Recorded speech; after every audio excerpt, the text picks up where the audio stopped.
The world is a global village. And that's because information travels beyond boundaries. And on This Morning on ITV, we guarantee unbiased analysis on topical issues that will educate you, entertain you. So join us. Join us. Join us. Join us. Join us. Join us. Every Sunday to Thursday, 7 a.m. to 10 a.m. on your ultimate news and current affairs program on television. This morning on ITV TMI. Join us. Thank you for staying with us on TMI this wonderful Thursday morning. I'm joined by three guests on the program to help create context for our discussion this morning. Matthias Obayowana, Esquire, legal practitioner, is the gentleman immediately next to me on my left. So thank you for coming on the program. Thank you, E. We appreciate it. And next to him is his learned colleague, Dr. Patrick Awosage, Esquire, legal practitioner. We also appreciate you. It's my pleasure. Good morning, Nigeria. Thank you. Then, of course, we have Professor Julius CSLA, lecturer at University of Benin, as well as ASU leader. Thank you for coming as well on the program. Thank you for having me blessed amongst legal men. Okay, gentlemen, let's get talking now. Let me begin with you, Matthias. We've been here a number of times to talk about politics and elections in particular. BAYELSA and KOGI state elections have redefined political landscape, whether for good or for bad. What are your thoughts?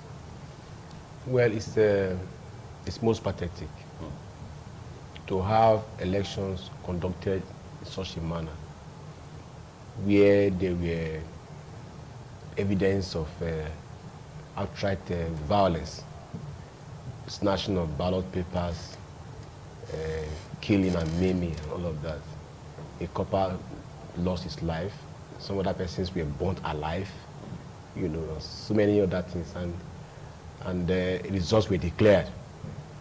For me, in those situations, that would have been deserving of cancellation of such an election. However, results were declared, and persons were declared winners of the election. And then you expect the people to go to court, say go to court.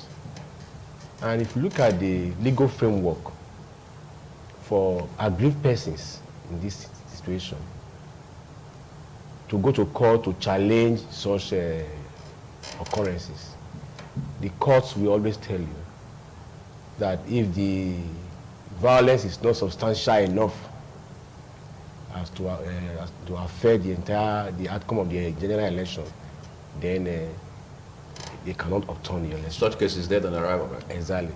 So now you can see the KOGI governor on channels trying to justify what has happened. Yes, there are pockets of violence here and there, but it is here everywhere in KOGI.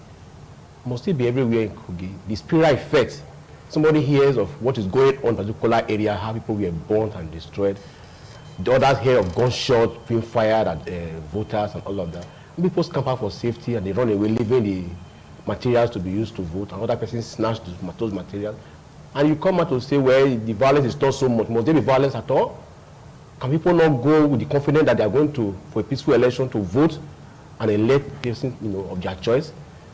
To justify that by saying, oh, yeah, there is some pocket of violence, but it's not everywhere. And for that reason, we cannot, the election will be, you know, won, and then we calculate ourselves for winning. And then those who have lost will go to court, knowing that when you go to court, that is the kind of situation you're going to meet in court. If you take example now of all the cases that went to court, I'll use Benin City, Edo State as an example.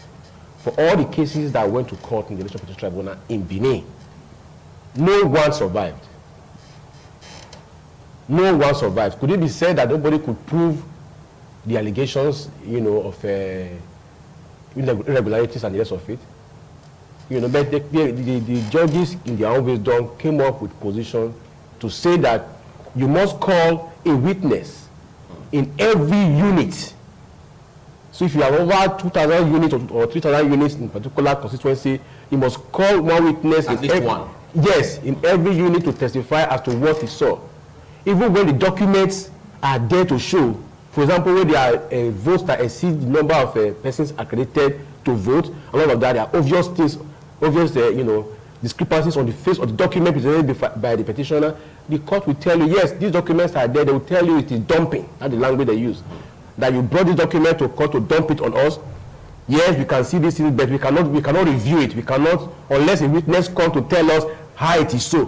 When we are all well read and we all know that documents speak for themselves.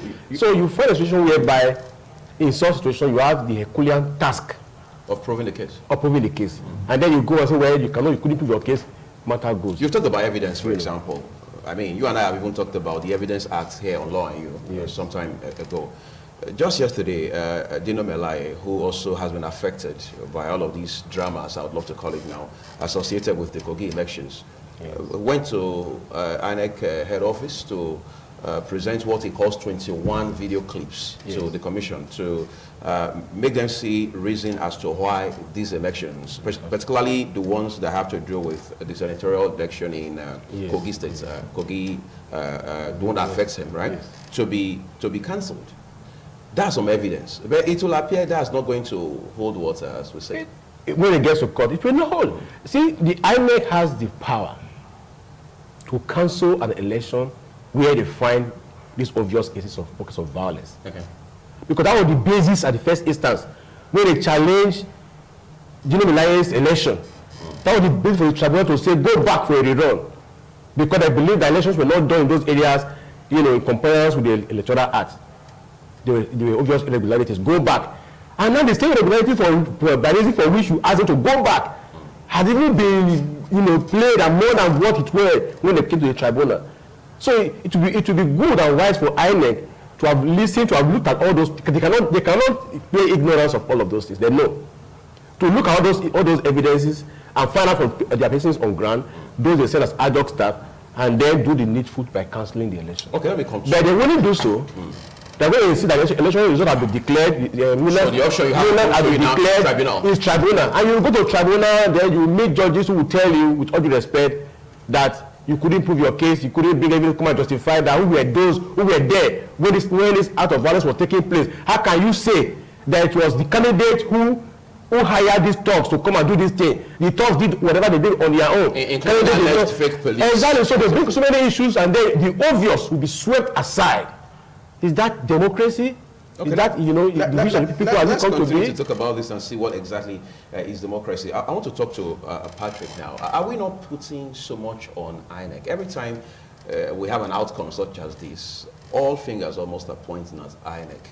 Yes, granted, INEC is the umpire, for example, but you're supposed to even have security agencies, paramilitary agencies working as far as this, as the elections are concerned in this country. But can we, to use the words of Barrister Matthias Bayoana, dump the whole blame squarely on INEC? Thank you very much. I see a man that is saddled with certain responsibilities. He's in position to do what he's instructed to do. INEC have been vested with so much power, right? Okay, to conduct election and to cancel when need be. And if they have not done so, you wouldn't blame the paramilitary, the police, the army, or whoever is on ground to ensure the restore peace. You are the one saddled with this responsibility. I will not totally blame INEC in the sense that we only say they are umpires. I see them as rubber stamps. Independent? They are rubber stamps of the playing the biddings of those that are in power, in government. You see, Africans have a mentality of what governance and government is all about. They see it when I'm in charge, I take it all. I remember watching, what's his name, Idi Amin of Uganda. He said there is freedom of speech in Uganda, but your freedom cannot be guaranteed after you made the speech. So what are you invariably saying? It's like that's what we're experiencing here. You see, INEC, if the INEC man, come up to say, this is what I want to do, there's this body language. Why will federal government release some money to the KOGI governor, some billions, 10 billion or so before the elections? And, the body language is always clear that this is, yes, he's your party man and all whatnot, in as much as we need to. I also heard President Buhari said, governors that can't pay salaries should not be voted and things like that. You shouldn't vote them, But what are we saying? What's the body language like? So INEC, immediately, if they decide to do the needful, be rest assured they are going to be removed and a whole lot of things will come up. You are already instructed on what to do. That is my honest belief, it's my opinion. Yes, I have right to it. INEC did not act on their own. They are acting out a script. The Electoral Act was one of the things that Barrister Boyowana here made reference to a while ago. Yes. Why is it so hard for us as a people in this country to enforce compliance? Yes, we understand that the act in itself, for whatever reasons, is not perfect. We understand that it's still in the works as we speak right now. Just yesterday, for example, yes. We understand it had undergone, it had scaled through second reading, right, at the Senate. But even as it stands right now, because one of the issues lawyers would always have is, while we are saying our laws are not perfect, have we implemented the laws perfectly as they are today? In the case of the Electoral Act, for example, why is compliance so difficult or even near impossible? Now, you're talking about compliance with the Electoral Act. Written English. Yes. Now, why is it so difficult? Because it will appear most of the things that happen or take place during elections are anti the Electoral Act. They are counter the position of the Electoral Act. Why is this so difficult? Because it's not, there are loopholes. In the act itself? Yes, several of it. So if that loophole is there and lawyers are arguing now against themselves over an issue, there are several loopholes. Now, you remember Saraki came up before he left and said, look, we need to do this. President assigned to this and that, like you're just talking about. After the amendments had been made. You know, lawyers cannot perform miracles. Like I keep saying, a lawyer knows what is good and he knows what is bad. A lawyer is not going there to win a case. That's not a lawyer's job. Is to represent your interest in the best. Let's create proper context. Yes. Maybe it's from my end. Okay. The point I'm making is, why is it that to establish compliance or enforce compliance? Because you have compliance in one sense. Who are the players? You are the players, the politicians themselves. Okay. Who are supposed to ideally be subject to the dictates of the Electoral Act. For example, you have the spending cap. There's an extent to which you're supposed to spend as a presidential candidate, as a gubernatorial candidate, or whatever it is. Of course, maybe that's a story for another. There are certain areas or sections in the Electoral Act to which we have not been able to make the key players themselves, the politicians themselves, those vying for office, comply with. Why is it hard for us to do that? For example, if you want to, Prof is an outstanding academic. There are standards for getting admission into a university. Yes. You are subjected to those standards in any school, even though we know there may be flaws sometimes. Why are we not able to subject politicians and political parties to the position or to the dictates of the electoral? They will tell you they have done the needful, and it's up to you to go to court. To go and say, well, you didn't do well. Like, a House elect member now said there's this talk about him not having his certificate. And there are issues on that. And he's been arraigned in absentia and all of that, that he forged a certificate. The big question is, when he tendered it before INEC, he had a certificate. Did we do due diligence at that point? I agree that the due diligence, that is another issue. But how about the institution he claimed he attended? The schools he had attended over time. But the schools will not jump into the ring. I agree. Because they are approached for verification purposes. I do agree. Yes. I agree with you. This is what we are talking about. It's a whole funny system. Now, you don't expect the court to start asking, because it will take, that's not the only business in court. The court will not spend all its time and resources to be, probing into one aspect. So before coming to court, you take all this into cognizance. Like my learned colleague had just said, he talked about you will need to bring a witness from every ward or every unit, as it were, and you go around. How long will this tribunal sit? If the tribunal is to sit for a whole year, they will not attend to one issue. So in their wisdom, they have to put aside, because let's just let this go and then concentrate on some other areas that we can quickly look at. And if they are not obvious, because they are going to counter it, it doesn't end at the tribunal. Even if they say, okay, we'll give it to you, upon the appeal, things will go. So the case keeps moving until it gets to the apex court. I think that question you're asking it to a learned friend. Definitely as lawyers, they will not want to take a swipe at no. I take exception to that. No. We will do that. Look at where we will do that. Look at where I need be. Okay, fine. We are not trying to. Let me clear this. Yes. We are not trying to defend the judiciary or maybe but you cannot do more than you are given. Yes. There are rules in everything that we do. So you play by the rules. I'm very happy then. But just to put it very clear, Right. Obayona and my next neighbor. You are aware that this country, we have laws. Yes. You say that the law is an ass, and so as an ass, it moves in any direction you wish it to go. That is what we are saying here, not the direction of justice in Nigeria. Laws are implemented here based on, you know, some influences. As we see, look at, if you are talking about INEC, why INEC is finding it difficult, for instance, you know, to provide their responsibility as a fair job, as a fair umpire. Of course, who nominated or who employed the INEC chairman? Then what of all the other regs that you have in various states of the federation?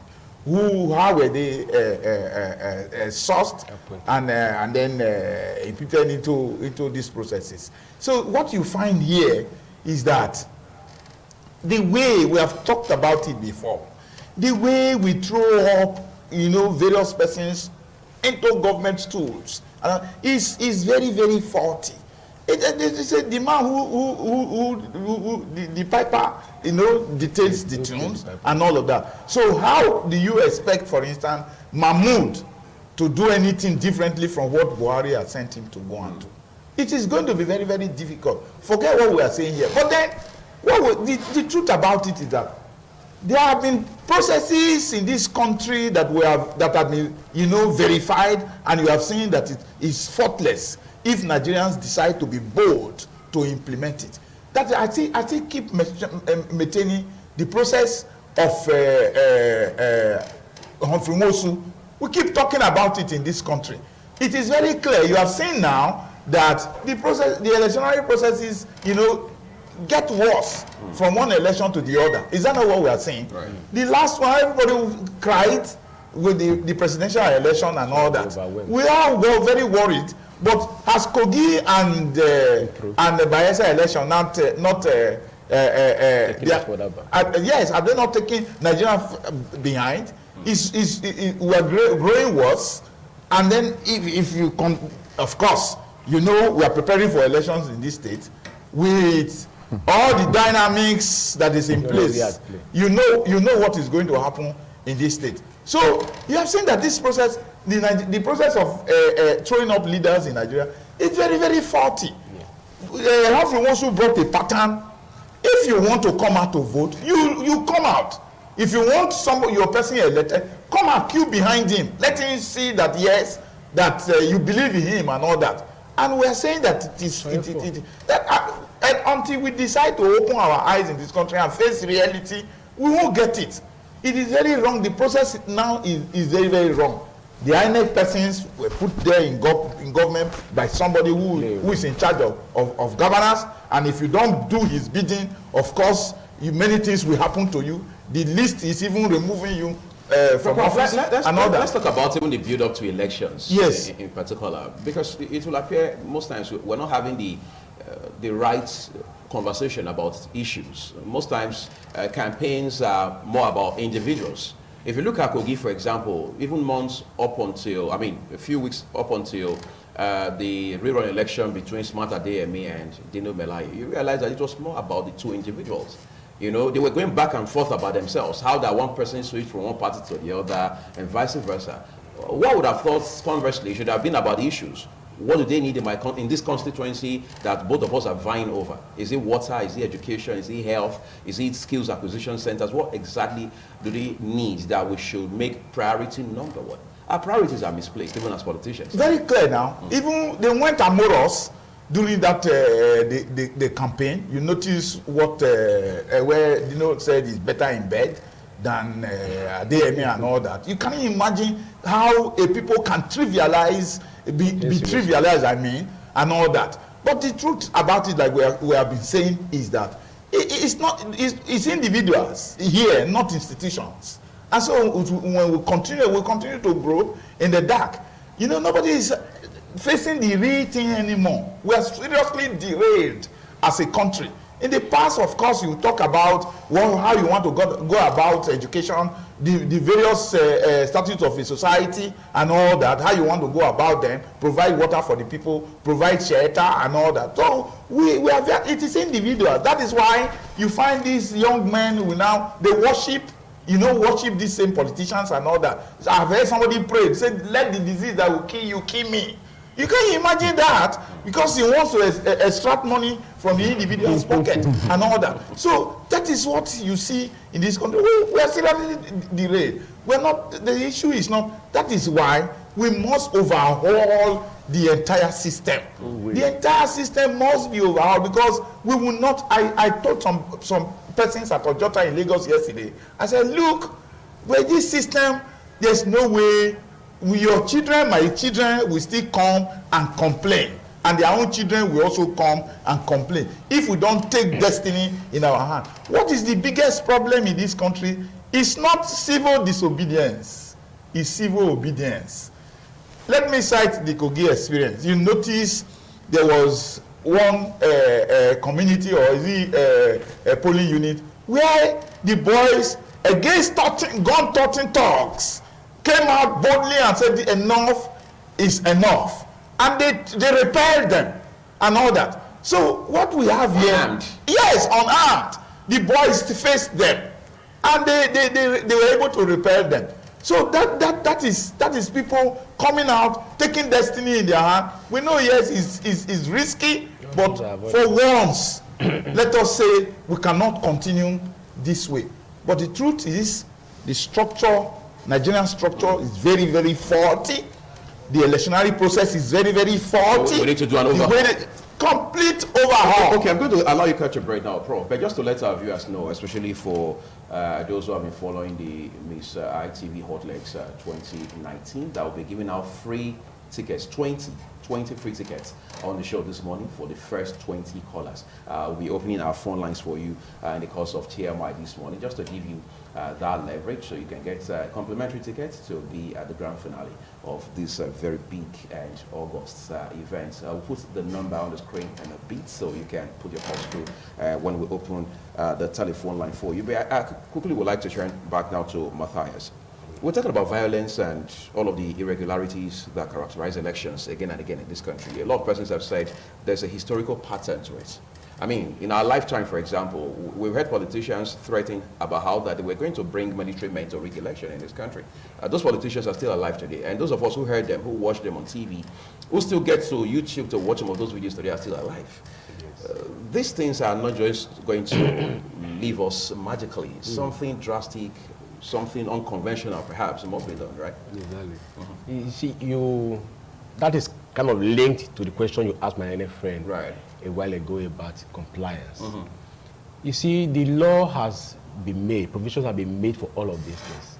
Our election will be conducted in a peaceful manner.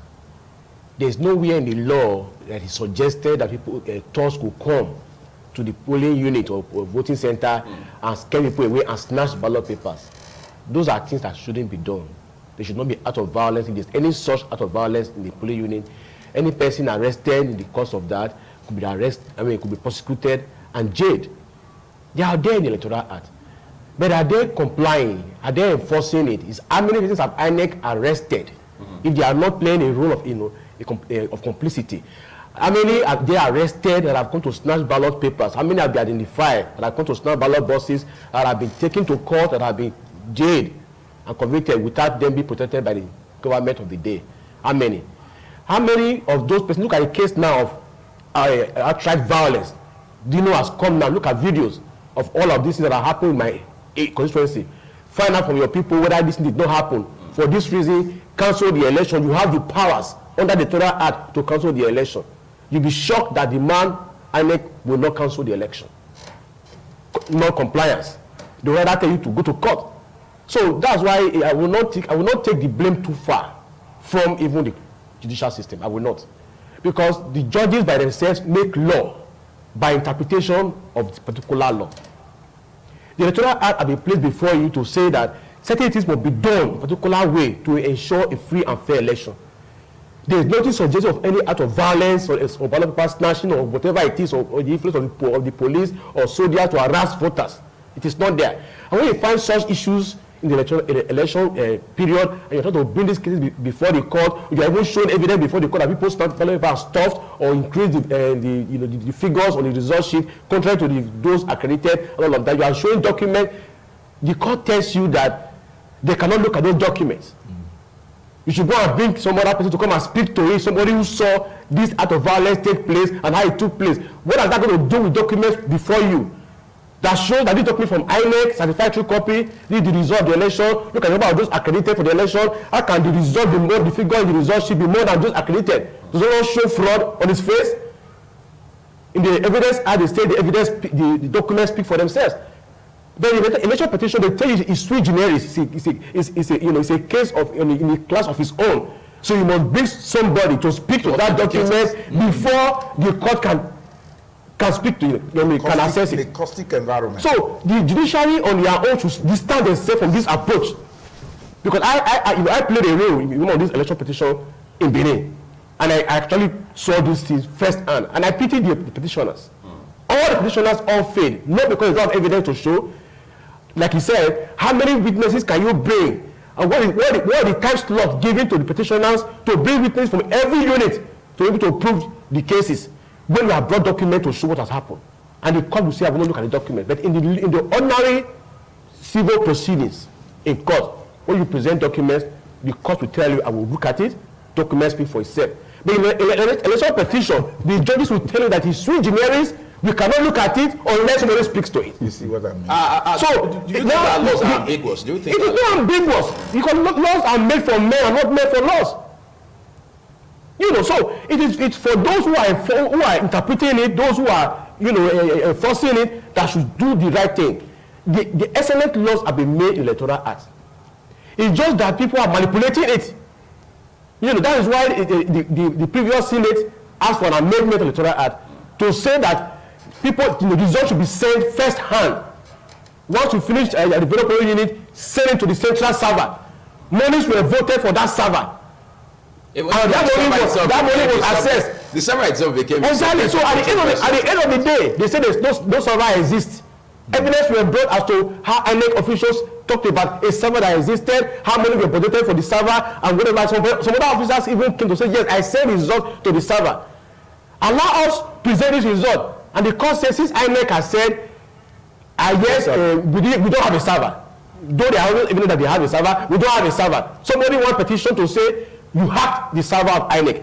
Can you hack what does not exist? But the court will say, well, if the man says does not have a server, I cannot force him to say that he has a server.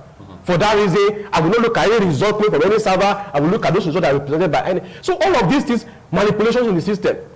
The judiciary, they say, have been overwhelmed. They have been harassed by the executive. That is what matters. Because he who pays the piper, like I said, dictates the tune. It is the man who has employed you. It is the man who takes charge of the post. The judiciary in this country has no financial autonomy. To say that this the money voted for the judiciary, they decide themselves what to spend it on and how to spend it. No. So if you don't play ball well with the executive, you don't get what you need from them. So for them, they also be careful. If you observe when they really came in, the judicial officers were the first set of persons that were attacked, which I saw as a game plan for a very word go. So they attacked them, they killed them, they traumatized them, and made them do the bidding. So if at all you refuse to do what is required of you to do, there are sanctions. So for them, we want to wash our hands off. I will give an example of the Edo elections. Like I told you, as one in 2016. Yes, and like I told you, all the petitioners lost. They went on appeal. It was the same thing. While the appeal was going on, the particular presiding judge, Justice Iheme Nwosu, who was the chairman, of the appeal, the court of appeal, sitting over the cases, after the hearing, she was kidnapped. She didn't participate in all that sittings. I mean, in the decision taken, but she participated in the hearing of the appeals. So out of 3, 2 members wrote those judgments. In fact, there was even no writing of any judgment because they came up to pronounce that yes, we have looked at the papers, we found that this appeal has no merit, and it ought to be dismissed, is accordingly dismissed. Less than 5 minutes judgment. As we speak, the paper, the judgment, that ought to be prepared for that particular case has not been delivered to anyone. But the 2-man panel out of 3 are delivered that decision. It is understandable that the chairman or the presiding officer was kidnapped. She was released few days after almost all the appeals have been dismissed. And this is one person so vociferous. We all know her credibility as far as the judiciary is concerned, and it is just one standing out. There are so many good eggs, but we also have some bad eggs. We also have some who are traumatized, who are chicken-hearted, who are not bold enough to say the way it is, because they want to fall into trouble. Because as we speak, my brother, there is no one Nigerian who has no skeleton in his cupboard. So there is a dossier. So what we're looking at is the number of skeletons. Exactly. So there's a dossier that is kept on everyone. So if you don't play the ball, we are going to confront you with those, and we're going to allow you. So nobody wants to fall into trouble. Before you dig out my skeleton. Exactly. So now the point is this. The point is this, that everybody is trying to be careful. Yes. That's the matter. So unless and until a process has been brought to bear where that can actually clear all of this, remove all these manipulative strategies or loopholes for manipulations in elections in this country. If you follow by the way we are still going, we will not make any headway. What I suggest that should be done is electronic voting. The idea of allowing people to go and start queuing, to go and start voting manually, people are not ballot papers, and things are not happening. People are not losing their lives. It's not worth it. If people can go to the ATM to cash money from the ATM, you can design the same process where people can use their card, whatever, and get accredited electronically, vote electronically, so and live there. To make the process. Exactly. So that will save costs, that will save lives, that will save manipulation, that will make the process more, fairer and fairer. Okay. Now that and again, our judges should also be courageous enough to rewrite this law. They made these laws by interpretation, to rewrite it by allowing documents that have been presented, authenticated from INEC to be reviewed. Rather than asking people to go start calling witnesses from every unit, how many can you call? Okay, you just introduced another strand again when you talked about the electronic voting pattern. But Patrick, I want to talk to you about preparations for elections in this country, right? You hear things like 37,000 policemen will be deployed, such and such number of soldiers will be deployed. Of course, you have the other paramilitary outfits that will also be deployed to work on that day. That's so much of resources we're actually plowing into elections in this country. But the question of whether these resources in the final analysis amounts to an investment or a waste needs to be answered, doesn't it? Fela Anikulapo Kuti of blessed memory, he actually made a statement way back in the 70s when he wanted to throw himself up to be president. He said, when I eventually become president, I will call Nigerians and ask them if we really want to end corruption. And then he said he will give them 2 weeks to go and think about it. And if after 2 weeks and we come to terms with the fact that we need to end it, then we'll put a stop to it. Fidel Castro in his word has also said, to be moral in an immoral society is immoral. So we are looking at all of these things. These are repeated issues. Ask the policemen what they give to them. All those billions and millions you talked about. It's just going somewhere. It's just talk. You mobilize your men, go there. And they have been instructed on what to do. Because you really don't see the police presence. You don't feel it on ground. If policemen are on ground, really, so to speak, who will come to harass voters with guns? If they are not there as touch to just watch, So when someone is going to vote at the polling booth somewhere and you say, well, the policemen are on ground, okay, no problem, let's go. And then touts from nowhere, they jump out and they start shooting. It doesn't work that way. So what we are witnessing as a country is rather unfortunate. And I will continue to say that it's an issue of immorality that have taken over the whole land as it stands, and that's just the truth. To be moral in an immoral society is immoral, and that is basically what we are seeing in everything we do.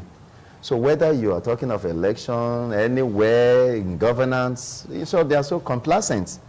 Unlike those days, I remember when the first coming of Adam Saliu Shomole, when he came in as governor, I saw the zeal and the determination to cause a change. For the better. For the better. You know, he was so, he was so worked up. He was running everywhere trying to, that is how governance should be. You know, he fought and tried to prove the other party wrong, that you guys were not doing anything ab initio. I have come to set a new standard, and it became something wonderful that people were now keen into. You know, you can see now, I'm sorry, with all respect to the person of Yaya Bello, I'm so disgusted about, his person, because I can't imagine myself driving through KOGI, going to Abuja. I remember we had the Abuja conference. We were there 2018. You know, I traveled from Benin. I was going to Abuja. By road? By road. Do you know, I entered Abuja the next day, and they were looking for me, wondering what happened to me. I was stuck in KOGI because of the bad road. And such persons will still come up to tell you, you are owing, but we would do better. But we often hear that those roads are federal roads. Whether they are federal roads, now who is okay, the same parties at the federal, even within they are federal roads as it were. What are the palliatives? What have government done? You know, the state government, you are very close to the federal government, and you have, the same party. So I think that should attract, and they also travel through that route. So what has happened over time? What have you done as a governor to say, okay, because federal government have not done the needful, let's see what you have done. So these are some of the things we are looking at. So if we're talking about money voted for this, I just see it as some money shared by some few friends. He is president and I'm commissioner or IG of police. He said, okay, I'm going to release money.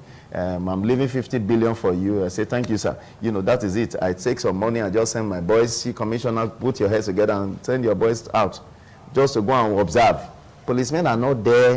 If it's a policeman that will be eating rice, where will be eating? Do you know what that means?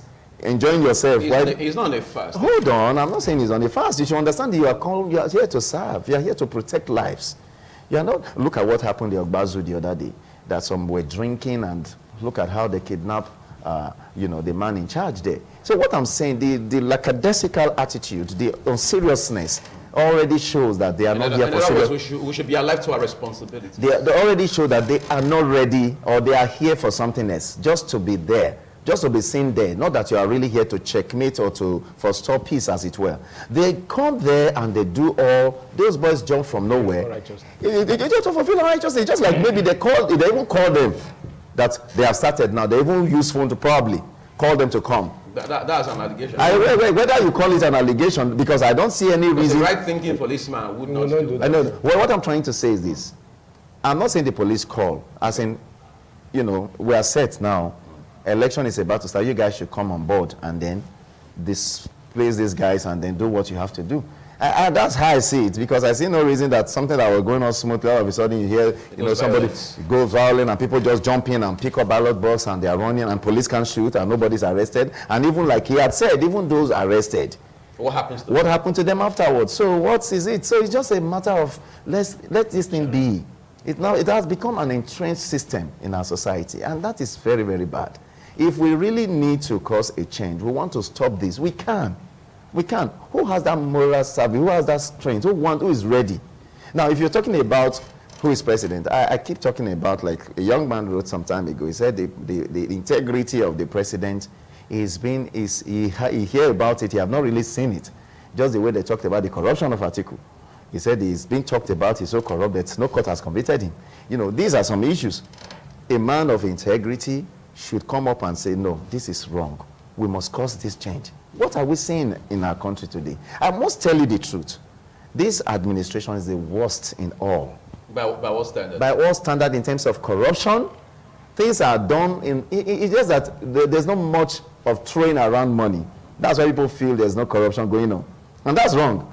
You feel well because, unlike before, you see, people just throw money around and no, they are not more very intelligent and very, very crafty and very, very funny. And when you say this administration is when I mean this, between 1999 and 2007, when Chief Olusegun Obasanjo was the president, people had also said that. But again, some person said, no way, you can't judge this government on that basis, because this is a country that just that's struggling to recover from the grip of military governments at that time. So there's also a factor of relativity when you do an assessment of these things. Well, the truth is this. When you talk about struggling from military, what were we struggling about? What is in governance? Adolf Hitler revamped the economy of Germany for 4 years to fight the whole world. What are we talking about? We're talking of giving them roads, giving them shelter. That's what they're asking for. They are not asking for so much. And it's not difficult to do. No, we're looking at the corruption end. No, the corruption end. Corruption, yes. Yeah, the corruption end now. You are looking at what the light rail. We talked about rail. I know when we started the rail talk. Go and compare figures. And from what has happened in other, I would leave that to us. It's all the information, they're all there in the internet. Google it and ask what we have. Where we are supposed to be having heavy rail, we are having light rail. What is the expenses for a light rail elsewhere is what we, for heavy rail. Very far, it's a far cry from what we even call our own here. For light rail. For a light rail. So it doesn't make sense. They inflate it and nobody is looking at it. So we need a system that checks these excesses. Obviously, we know. Hold on, please. Yes. What I'm saying is this. I'm not trying to say it's something you need to rack your mind to find out. It's all there. The system will tell you, go to the company that is even helping to build this structure, this rails and all of that. You will find out that it's clear that from what they even paid, it's not there. They are not even hiding it. And nobody is finding it. Bullion van was in someone's compound, in Bullion, the Tinubu's compound, and they said, well, we don't have petition. EFCC have still not done anything about that. Petition was submitted. Petition was submitted. Okay, what have they done? 3 weeks ago. So okay, hopefully the EFCC. Hopefully the EFCC. Barely 3 weeks ago. I wonder. But let them write petition against one other person who is, like the man said, the national chairman. He said, when you come over to our party, your sins are forgiven. So probably his sins are, he doesn't even have a sin at all because he's inside the party. So these are some of the issues. All right, so let's not be theological and religious about it. Quite frankly, Prof, you keep hearing about sweeping reforms, electoral reforms, these and that. I mean, they've talked about the server, for example, particularly Matthias here has talked about the server. Yes, 1 minute there is server, the next there is no server.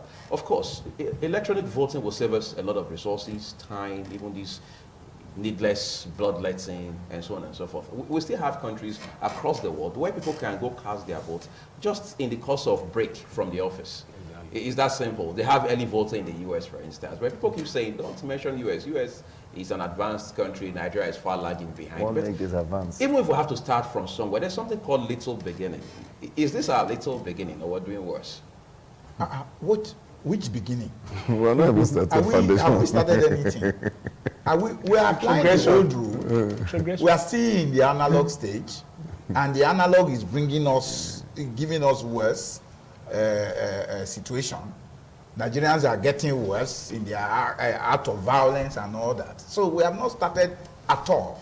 If you said, okay, little beginning is that, okay, we have tried the electronic voting in one very local government. Let's use a local government, for instance, as a pilot, a model, and all that. Then we would have said, okay, yes, we have started. Have we started anything? Of course, you know why I talked about the information type is because I just said, you know, people, they will tell you that electronic voting will not work because of electricity and all that. But then, however, like you said, many of us draw money now through ATM and all that. If you ask the Chinese, for instance, to design, or even some of our citizens here, to design an electronic system that will be adaptable to Nigerian situation, they will do it, they will be able to do it. But then the people who are superintending over us want us to continue in the whole milieu so that they will continue to benefit, perpetrate themselves in power, continue to stay in power. Have we not heard now that there is a move for a third term and all that? We are waiting to see whether these are not crystallizable. But you know, this country, this is a country of miracles. Anything can happen, and you will just before your very eye, it will happen. So the truth about it is, we have not started at all. What he has said would have saved this country of a lot. Look at the number of policemen and all the soldiers that are drafted to polling units or to states where elections are conducted. You know, the cost You know what that would have meant for a country? You know, the problems that would have solved. You know, I was looking at it yesterday. Because if you go to Lagos now, because the governor there is not doing as much, the roads are bad. If they close from work, you know, don't pray that you close by 4 and get home by 11 in the night in Lagos now. Everywhere will be jammed. It's not possible. No movement. That is what is now happening for instance, in Lagos. That's because the man has not, you know, he's not doing well. Okay, some people say it's too early to judge Governor Sanwo-Olu. It's too early to judge. You see, there's this parable my parents taught me. It's in those days, you know, there were no matches to light up fire in the farm.